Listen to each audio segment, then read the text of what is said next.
It was a little hot. I opened the door, get a nice cross breeze going. That's such a long walk. I need one of those things from LAX, those people movers. Walking sidewalk? The moving sidewalk will guide you along the way. Look at that. It's like a Busby Berkeley thing. Do a little Cagney.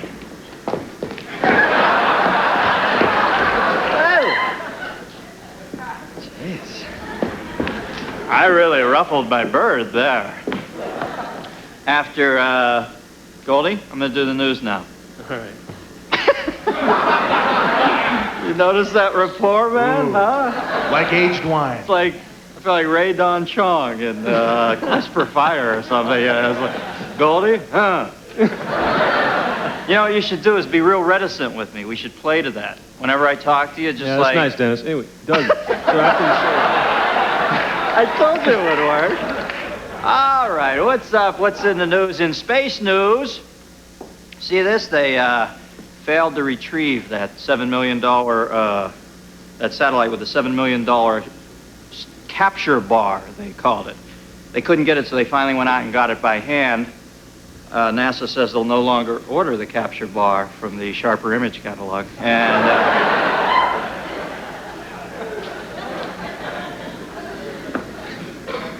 NASA reported that the satellite cost $93 million to repair.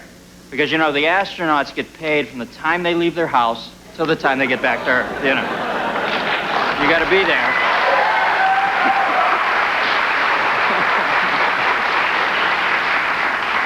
Okay. Shuttle astronaut Kathy Thornton was the first mother to walk in space. The other astronauts got cranky at her when they were out trying to get the satellite because she kept yelling, "Hey, shut those cargo doors. Were you born in a barn? I'm not heating the whole universe here." A little mum joke. No. You save it up. Get yourself something nice. Gorbachev's attended a private dinner at the White House this evening, which gave Barbara and Reese a really nice chance to trash Nancy. Gorby's on a 13-city tour of the United States. You know what he makes? As much as $100,000 a speech. He also has a special rider in his contract to take out all the red M&Ms. So,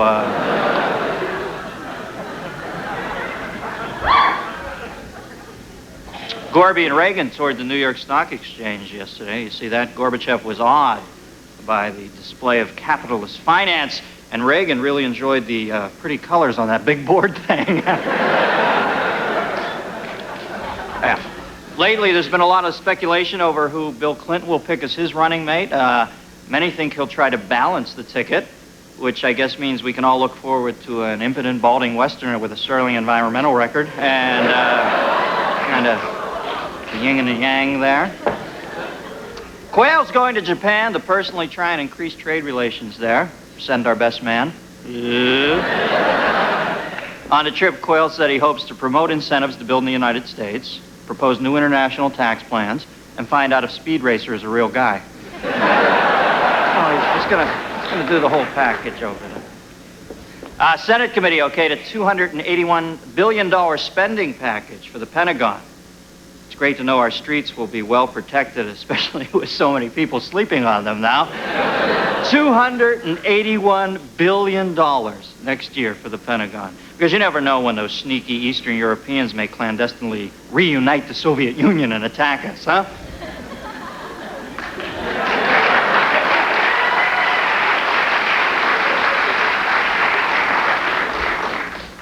Putting this on you, Slattery.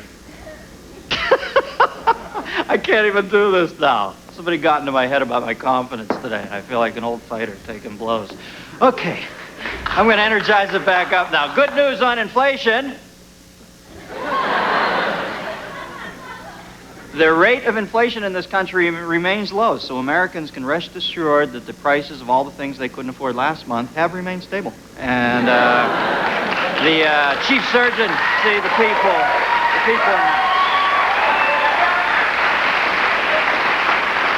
Whoa. See, that was nice. That was a mercy applause. That was there. love. Thank you. I'll remember that. You remembered my name in the morning. The chief surgeon at a Cincinnati hospital, you see this one, he's been cleared of wrongdoing for drawing happy faces on his patient's genitals. But he did lose his NEA grant. So, yeah, there was a disturbance at Leavenworth Prison because inmates say they are unhappy with the selection of movies. Unbelievable. Leavenworth officials are ready for more trouble next month when the prison jacuzzi shuts down for repairs. See, Exxon's pulling out of the L.A. gas market. Gee, hard to believe Exxon would pull out of the disaster-ridden area like that, huh? And finally, Mike Tyson has written a letter to the press in defense of Don King. The great thing about the letter is that Don's secretary only charged him $20,000 to type it up. So, yeah, that was nice of him. We got a good show for you tonight. We've got Ed Asner, Dave Thomas, Dave Coulier, and Stan Lee. Thank you. Goldie.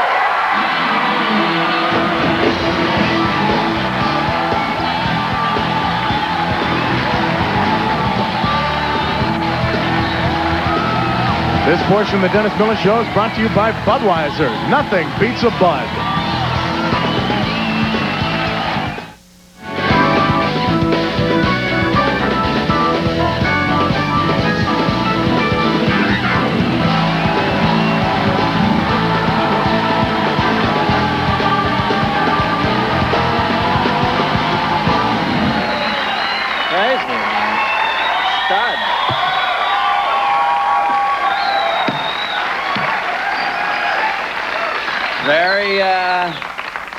Very studly move with the camera there. It's like the open of A Touch of Evil. Yeah, that was cool. It was like if Hitchcock had done porn.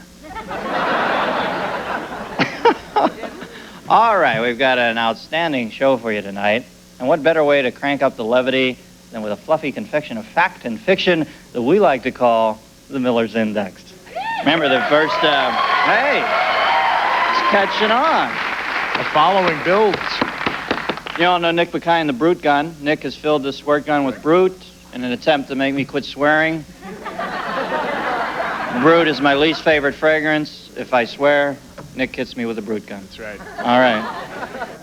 Behavior mod, kids. The only way I can be broken of my horrible habits. Chances that an American gun owner's gun is loaded, 1 in 3. Chances that an American gun owner is loaded, 2 in 3. Thank you. Estimated number of Americans who do macrame, 6,500,000. Estimated number of those who feel nothing when you poke them with a stick, 6,500,000. The percentage of Americans who think espresso is an overnight mail service, 7. Of these, the percentage who think the word specific is an ocean, 97. The number of inquiries about John Dillinger's penis received by the Smithsonian Institution each year, 10. Number received about Al Capone's colon, 0. Number of times George Bush phoned Gloria Estefan when she was in the hospital, 3. Number of times George told Barbara he called, 1.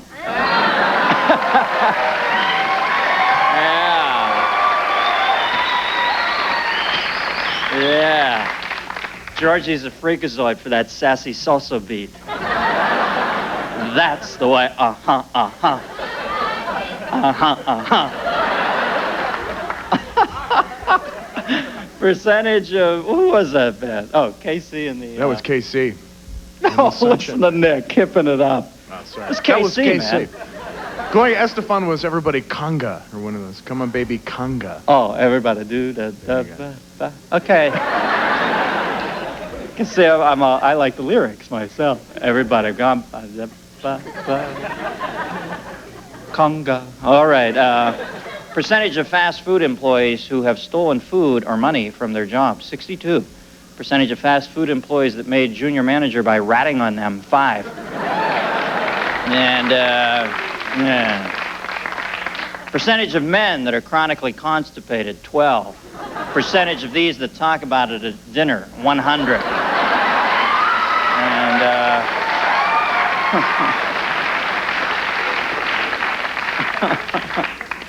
And, finally, watts of power used by the human brain when it is engaged in deep thought, 14. Chances of a power outage at the White House, 100%. All right. That's the Miller's Index.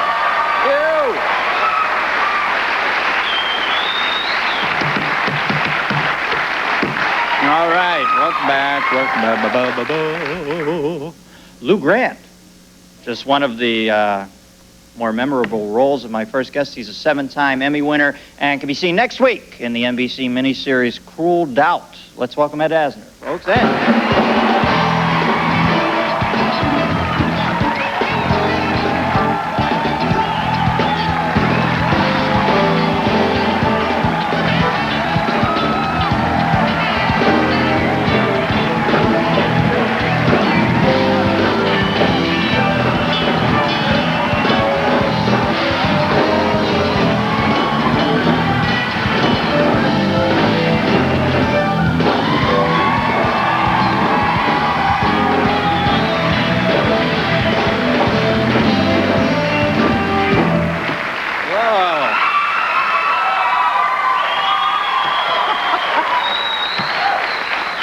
Wow. Ed, you caught one. I took one. Grant. It's a good thing. Lou Grant. I took one breast. It's a good thing my heart's on the right side. There we go. Wow, I thought everything about you was on the left. Hey, I'm kidding. Yeah,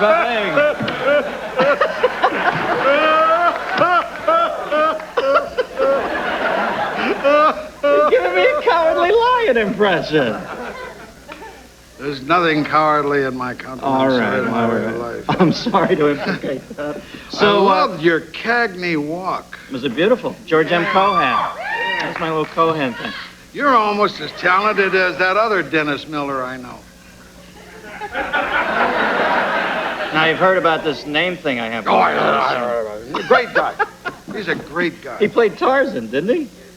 Dennis Denny Miller. I only knew him as Denny. He's a lovely guy. Yeah? Yeah. You're much better looking now. Oh, okay. Well, thank you. Hey. He's smarter, but... Oh, yeah. All right, Ed. I feel thoroughly dominated by you, and I've only been with you 2 minutes. I'll slump. Okay. Hey, now, what's this new miniseries about here? What do we got here? Cruel It's Doubt? a Joe McGinnis novel that's been converted into 4 hours of electrifying television, a portion of which I occupy. Mm-hmm. And it will be on the May 17th and 19th. And it's got Blythe Danner in it, and always been in love with her. Yeah. That was before I met Cindy, who's my lady. Mm-hmm. And hi, Cindy. And then it's got R. Listen, man, I take orders.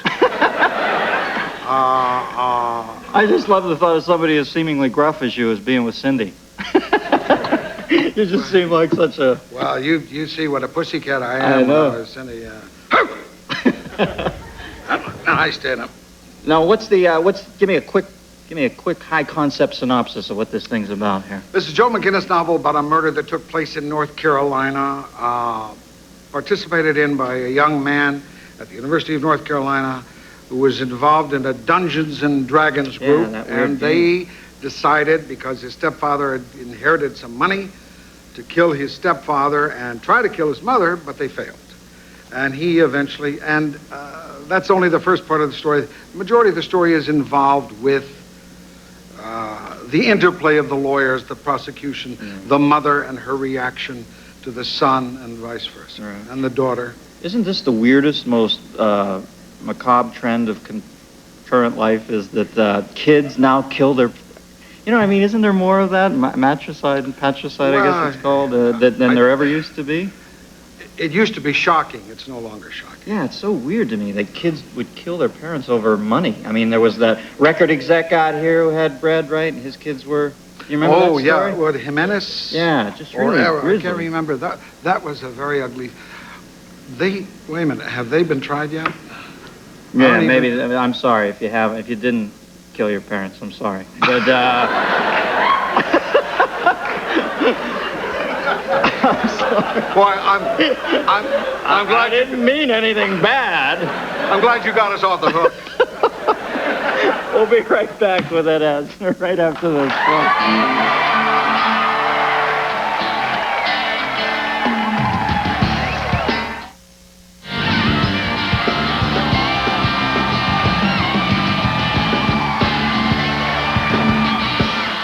We're back with Ed Asner.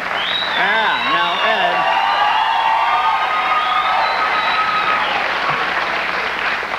Ed. So I think we got a little taste of this TV drama here, don't we? Do you have to set it up, or what's the? Do you know what the clip is? Yes, it's when I'm the defense lawyer, Sam Osteen, of the kid. Defending the kid. And I'm telling him about a lie detector test he's going to have to take, and kind of giving him some pointers, and I want him to be presentable. As the defense attorney, do you believe the kid didn't kill him, or do you think he killed him and you're just defending him because he deserves a defense? Both. Yeah. I find out very early on of his guilt, and then first a partial guilt, then the maximum guilt, and then I have to defend him. Still. That lawyer now is the Chief Justice of the North Carolina Supreme Court, I believe. So the system works. Damn it. I don't understand that about our country. All right, I'm going to go get the Well, he didn't do anything wrong. Oh, that deserves a defense. An opinion one way or the other. Whatever you say. I'm not a lawyer. Don't like that.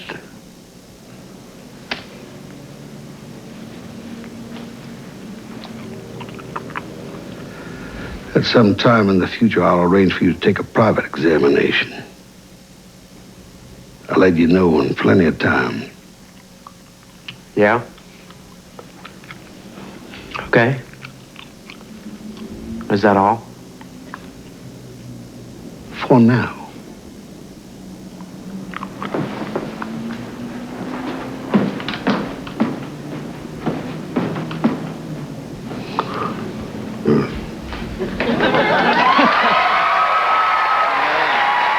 Good actor, man. You do good stuff. I love it. Huh? I love to act. Now, let me ask you, if you were a lawyer and you held that much disdain for your client, could you still defend him? Well, I think you have to. Yeah? I think you have to. I think the biggest lawyers have to do that. I think some because of their oath, others because of the money, others because money, both if it's rich and if it's poor. Mm-hmm. There are a lot of poor lawyers out there now, I understand. Mm-hmm. I think Vincent Bugliosi said that if he thinks somebody's unequivocally guilty now, though, of a heinous crime, he just won't handle them anymore. It's like picking your shots. I guess some guys are starting to have problems with that. Yeah, well, I would think so. Darrow supposedly never took a case that he didn't believe in the innocence. The only time he got fooled was by the two Irish brothers who bombed the L.A. Times. Mm-hmm.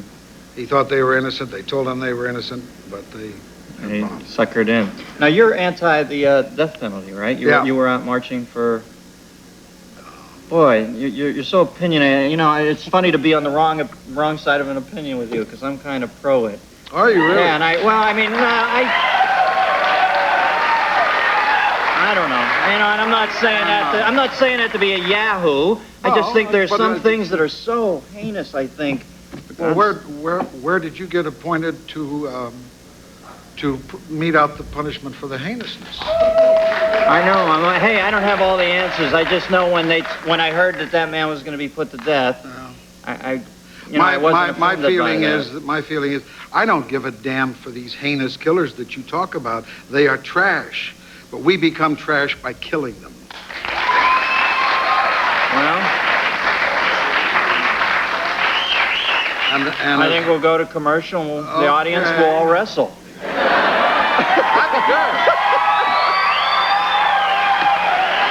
Hey, man, I don't know. It's tough to be a human, isn't it? Oh, yeah. I just don't know. It's harder every day, don't it? A lot of gray area out there. We ought to go back to the cave. Yeah, that's what I think. I think we ought to start over again. I'll hunt, you cook. Yes.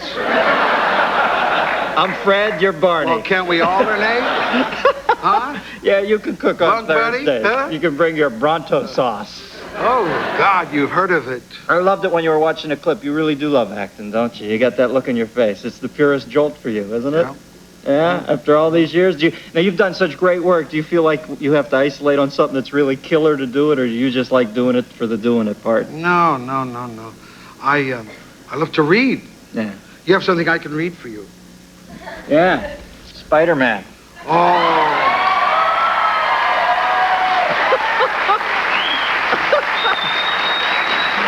Thanks. All right, I lost my Spidey man, but I lost it to a good man, Ed Asner. Thanks for coming on, Eddie. We'll be right back. Dave Thomas, Dave Coulier.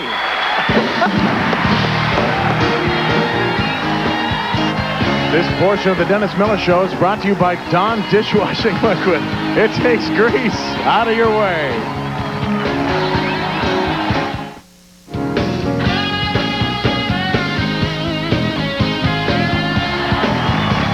Wow. You know, I spent the commercial break in deep meditation about the death penalty. I don't know what the hell I think now. I don't know either. I can't figure that issue out. Nick, I'm vulnerable. Be with me. Would you like me to hold you? I love the fact that he was at home today, Lou Grant, thinking, okay, I'll get a squirt gun. I'll come out. I know. He actually brought a squirt He gun. pelted me during the Dawn billboard. I know, man. It was the most fun I've ever had with one of those. For a pacifist, he's wielding that squirter pretty heavy. Help!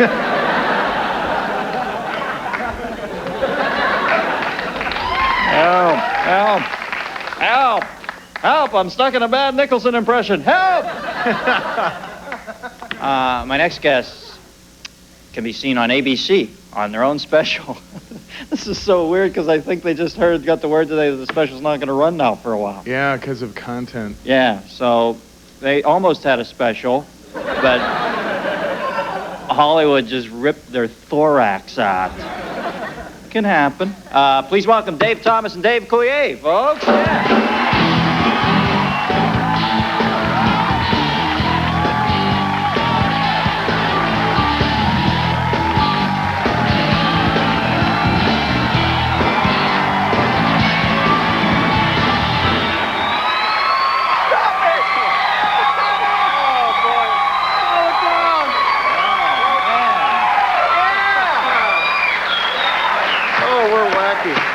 Warn me about that ramp, too, I know, man. Asner's out here. Who's psychopathic, man. Yeah. I did now, a little fall thing right there. little pratfall. Hey, you had a little bit of a fall today. What happened? Tell me about this show. I can't believe this. Where I was all ready to pitch the show. Yeah, at 3 o'clock today, we got a telephone call from Ted Harbert at ABC saying that the network was going to pull our special that's been pretty heavily advertised for Monday night at 8 o'clock. And we had some... well, we had a reference to South Central L.A. and a scene at the end that, you know... It was a little riot. riot scene? Yeah, Riot kind of scene, yeah. a small, tastefully done riot. Yeah, you know? yeah. Not a big, out-of-control, messy riot. By invitation only. Yeah, Yes. I mean, who would have known, you know? We shot the show in January. And then, you know... Who would have known? That L.A. was going to decide to set itself on fire before our show came on, you know. Ruin our chance. So now it's in limbo. Well, no. It's either going to involve some reshoot or that sort of tasteful programming gap between the tension of the moment and. Right. They'll let it burn off for a while. Yes, to be played at a later date. Mm-hmm. Sometime in June when everyone's out having fun, not watching television. But I love the idea that tell the idea of the special. It cracks me up. Well, It's a basically we did a parody of all the reality shows on television. So we had a bit where we did a takeoff of Rescue 911 called Rescue 976, where you know it's a party line for people in trouble, you know. Right. So you're in trouble, and you call the party line, and you get a girl in a bikini helping you out of your problem. We had Robin Leach did Lifestyles of America's Most Wanted, which is going behind the scenes and seeing how people on the run live and the squalor and poverty that they live in. And John Candy did a bit that we did as a takeoff of Inside Edition called Another Edition, where he married 100 women in a town where there was only 110 women. wow. So that's the Gabors and 5 other women. Didn't get married. I'm kidding. I'm gonna give you a rim shot. Boom, bang. I'm kidding. Ava, Jaja, Magda, come on, kidding. I'm afraid the Gabors aren't going to come on now. All right, good. Dave did a very funny piece called True Fear, where he wore full prosthetic makeup like Jack Palance. Oh. And because well, the idea of that piece was to do stories of real terror that that people have lived through with Jack as your host. You couldn't think of a more terrifying host. So Jack Palance as the host of a show called True Fear. All right. We'll talk more about it. We'll be right back with Thomas, Dave Coulier, right after this, folks.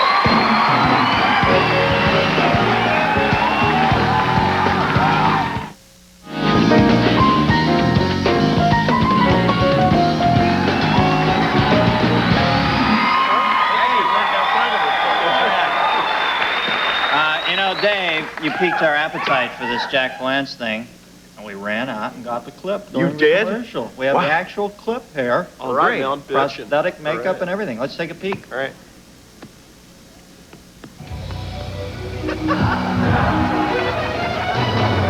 With the parents gone and a group of unsupervised 13-year-olds left in the house, the stage was set for real terror.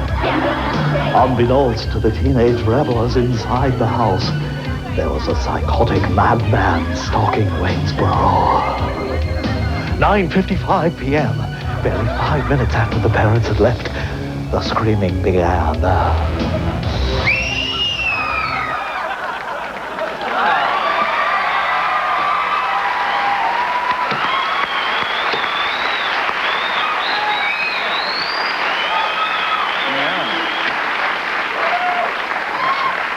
Unfortunately, that, big slumber party broke out in mid-America last week, and we can't run the show now. I know. Well, it's amazing what foam can do to your face, huh? Yeah, you look good there. You got to give me a little hope. Now, Dave used to work here for a while. He was like the overseer of the writing staff for a while. And kind of a comedy mechanic kind of a thing there. Yeah, no, but I'll tell you, I love that Bobby Hope, he's a marvelous guy. And especially the way his voice can get real high and kind of sharp and abrasive, you know what I mean? Have you met Hope with it? Yeah, no, I bagged Bob Hope one night and I forced him to sit down and watch 3 hours of my impersonations of him. Yeah? Bored the guy to tears, boy, I'll tell you. No, he thought it was funny. He said, boy, that's wild, Yeah, you got that voice down, Rich Little, he tried it. He couldn't do it, but that's marvelous what you did. Give me a little, I got to go to Davey now. Who you been working on lately? He did Tony Curtis. I did Tony Curtis in the special, which won't be on Monday. All right. But show us what you wouldn't have done. Well, I wouldn't have done this. It was basically a segment that we did called Totally Hidden Witnesses. Totally Hidden Witnesses, and what it is it's people who've been in the witness relocation program. Tony goes and talks to them, and they're supposed to be gauzed over their face, but he just completely blows their cover. So basically, I got to wear a white wig and prosthetic nose, and I wore the ascot, which was lovely, beautiful. Thank you. I said that to Alan Ladd years ago. It was wonderful. Larry Olivier and I did a tub scene in Spartacus. I'm sure you remember that. I remember. It was wonderful. I remember Danny Kaye was in it. Oh, it was beautiful. In fact, Larry had great legs. Not a lot of people know that. Wonderful. Used to shave them. We'd put our ascots on and shave them. You couldn't get those guys out of the tub, boy, I'll tell you. So what I think Bob and I are going to do, we're going to go on the road as a comedy team. That's right. And we're gonna do a live stage show, so they'll be sure to put it on, you know what I mean? Give me a little Michael Caine, Davey. Well, actually, we had a bit in the show that we didn't get on because we thought it was too controversial, foolish that we were. We had a bit called Dead or Alive, and the premise of the bit was that Michael Caine was the host of a show going out to behind the scenes of other shows to see whether, in fact, the hosts were dead. And this one was, he was going to see if Robert Stack was dead. He was going, take a look at this bloke here. Now get a close-up of his eyes. He's got totally dead eyes. Get a close-up look. Michael Caine, you're a worthless mule. No, Rick, get a corpse in here, would you? And wheel it right up to this bloke and compare the corpse. Pan from the corpse over to him, and you see a totally dead face. Am I not right? I mean, is the man dead? He's totally dead.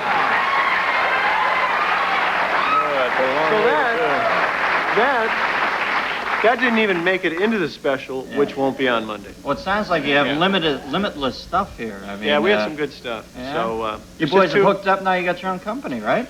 Yeah, Dave and Dave. We got a logo with our two faces. You were gonna say he was gonna say fat heads because on the logo our heads look huge. Then he got a haircut.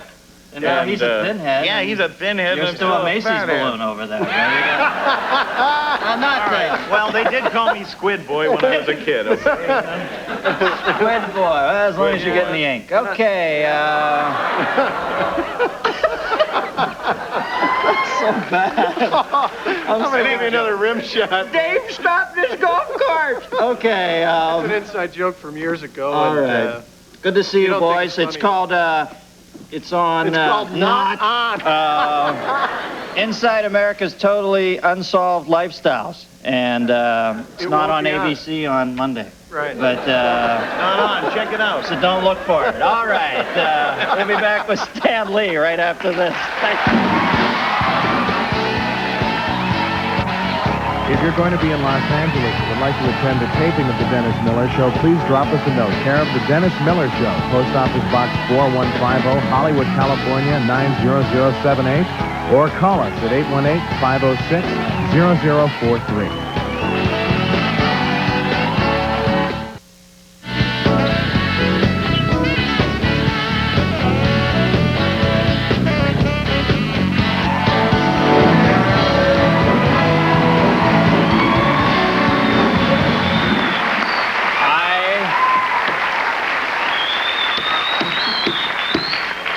I have been joined by the beautiful Nick Bakay. Oh, thank you so Nick, much. say hi to my announcer, Nikki. Who's, I forgot to say tomorrow night my guest will be John Lovitz, the Lion. Music from Concrete Blonde, and they swing hard. Crispin Glover, who's going to karate kick my skull in, and news of the week. So, Nick, why are you up here? What are you doing? What's happening? I have another earthquake kit. Oh, now these are specific kits for Specific, residents. as you know, what you put in your earthquake kit varies from person to person. You remember last week we did your kit, and actually to start out, I actually have my kit right here with some things that I specifically need. Funny things that would be specific to you, Nick Bakay. That is correct. Have I clubbed you over the head with a premise? All right. We start out with a Roget's Thesaurus, where I find the plethora of verbiage, the verbosity that leads me to be so verbal. Okay. Of course, it wouldn't be complete without Dawn dishwashing liquid. It takes grease out of your way. Oh. And then, of course, there is Bud Dry. Dry brewed, so it drinks light, yet satisfies completely. And, of course, Butterfinger. As Bart says, Dennis, nobody better lay a finger on my Butterfinger. I don't know what the hell this is. Wow. Butter breast. Oh, my goodness. I don't know how that got in there. And as you remember, you had a cue card in yours that said, Dennis, get under the desk just to help you get safe during an earthquake. Right. Well, I, too, have a card that says, Nick, help Dennis get under the desk. You're there for me, man. I'm there, man. Okay. So, you're always there for me, Cato. I'm going to cover you, man. So we also What other have kit another do we specialized earthquake kit. If you're 30-something and you drive a Beamer, then you'd better pay attention as we present the Yuppie earthquake kit. All right. Of course, if you're a Yuppie, you always need good things to eat. We have some brie, we have some pesto, and of course, plenty of fresh cilantro. You're going to need a beverage. We have some fresh Chardonnay, and of course, a battery-powered cappuccino machine. You're going to need that. Remember, it's white wine for anything under a 5.2, red wine for anything over a 5.2. Anything over that, it would be gauche. We have some extra golf balls, and you don't want to get caught in any kind of a situation without your phantom tickets. So we have them taped right here. Oh, right next to your health club membership. And you might need some dry clothes to wear, so we do have, of course, an extra pair of Dockers. We'll have those. And finally, you might be holed up for a while, and you might want to put in some yuppie porn. Debbie Does Wall Street. That is our Yuppie Earthquake Kit. All right, thank you. Nick Bakay and the Yuppie Earthquake Kit. Beautiful, man. Beautiful, baby. All righty. Okay, now I'm excited about this. My next guest has been called the King of Comics, and with good cause. The Hulk. It was Doc Bruce Banner, belted by gamma rays, turns into the Hulk. Ain't he unglamorous? Oh, you remember the one for Iron Man? Tony Stark makes you feel he's the cool exec with a heart of steel, but Iron Man boot jets aflame. He fights and fights with repulsor rays. Amazing power, Iron Man. Ablaze with power, Iron Man. Beautiful, man.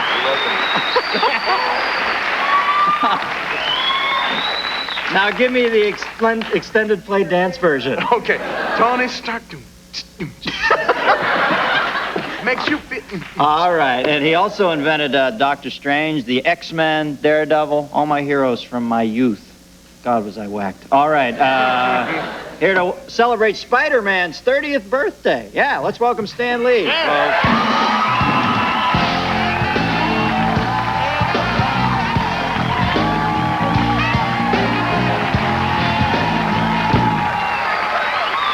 know, I hope you weren't joking about those songs you played, because to me, they're just second to the national anthem. Oh, no, I love those songs. In importance and meaning. No, we would never joke. Why do you think we remember when we're 38-year-old men? Spider-Man. Spider-Man does whatever a spider does whatever a spider can, which is not much. Oh, no. Never say that. Well, you seem like such a glamorous hero. It's like, he does what a spider does. You can trap on him and kill him. Loses a leg and slower, but still got 7. No, you promised we were going to take this very serious. Oh, hey, come on, I love this stuff for my youth. I mean, my Spidey's 30th birthday. What do you get Spider-Man for 30? 30 wax. Actually, you know, we've been doing this. I celebrated his first birthday, his second birthday. I'm getting a little bored with this. When we get to his 100th birthday, I think I'll make a big thing out of that. Yeah. Is Aunt May still alive? Yeah, she'll never die. You know, it's funny. In the early days, we used to get mail. 50% of the mail said, "You've got to kill Aunt May, or we'll never read another copy of the book." Wow. The other 50% said, "If anything happens to Aunt May, I'll never buy another book." And these are the kind of dilemmas I am faced with all the time. It is not easy. And while it is like the ultimate in fiction, it's like people take it so seriously, don't they? I remember when they Fiction? Well, you know, I remember when I was young and you changed Tony Stark from he was the heavy Iron Man to the light Iron Man. Mm-hmm. I got all bummed out. It was like Dylan before and after the wreck. You know, he had the... For those who aren't familiar with this sort of thing, originally Iron Man had this heavy, bulky suit of armor. And then after a while, it wasn't really me. You know what happens? We have different artists drawing these occasionally. So one artist at one point said, "Gee, it seems to me he ought to have a more streamlined suit of armor." And I occasionally would make those command decisions. I said, "Okay, streamline the armor." Right. And I took the credit for it, and this poor guy labored for months, you know, designing a new suit of armor. And Iron Man really, strangely enough, has had more costume designs than hardly any character. Yeah. Every new artist who took it over said, "I hate that suit of armor, I want to change it." Right. Now, my favorite when I was young was the X-Men. Did you were the creator of the X-Men? The X-Men, Professor X. Thank you, mutant lovers. I always loved Scott, the kid who was bummed out because whenever he pulled the visor back, he would zap the girl he was on a date with. Well, here's a poor guy who had to wear his eyes covered up all the time. Yeah. You know, the X-Men, it was a funny thing. When I first proposed the idea of the X-Men, my publisher said, I wanted to call them the Mutants. And the publisher said, "No, you can't call them the Mutants because nobody knows what a mutant is." Well, I didn't really agree, but he was the publisher.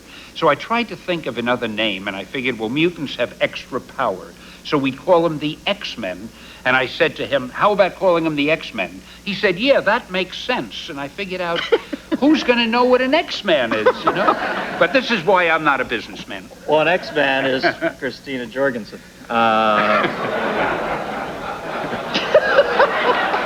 Now, tell me about Spidey. We got this poster here. Is he your favorite? Spidey your favorite, or you didn't like him at first? No, I loved him. You know, wait, I got to tell you, they're doing a movie. You're going to do a movie about him, right? You know who you got to look at to play Spider-Man? I think I got the perfect Spider-Man for you, and they'll back me up on this. Who would be better than Jim Carrey from In Living Color? Do you know him? Yes, of course. He's so funny.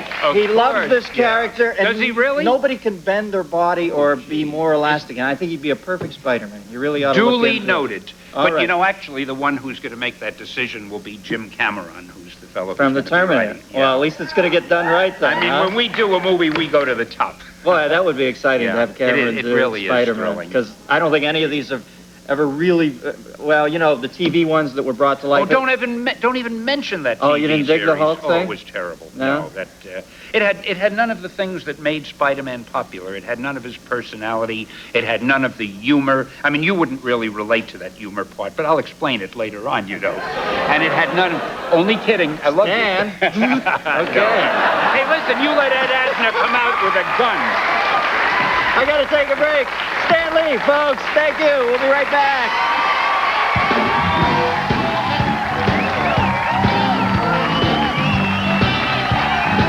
This portion of the Dennis Miller Show is brought to you by VCR Plus.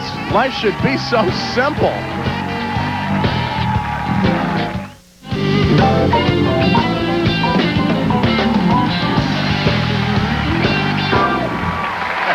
How was fun it was David Niven. He was. All right, I want to show you this.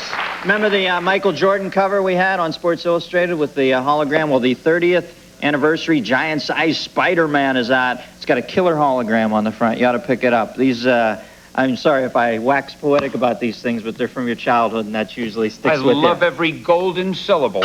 You know, there are actually 4 of these. It's a series of 4 books to commemorate the anniversary. All right. And each cover has a hologram. Beautiful. We got to run. Stan Lee. Good night, teenagers. Bye-bye. Thanks, Stan.